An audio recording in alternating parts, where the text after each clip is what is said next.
गाँव के विकास करी है, घर सबके पास करी है। गाँव के विकास करी है, घर सबके पास करी है। सब करू बेटा बाड़ हो भैया गरीब वन के नेता बाड़े, सब कर चहेता बाड़े हो।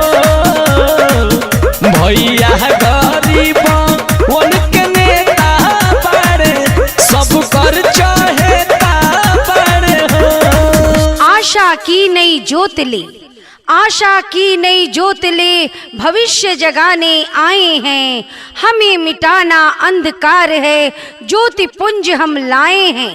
जातिवाद मिट पाएगा, जातिवाद मिट पाएगा, जब होगा जन में प्रकाश। भाईचारा के मनोभाव से होगा इस खंड का विकास।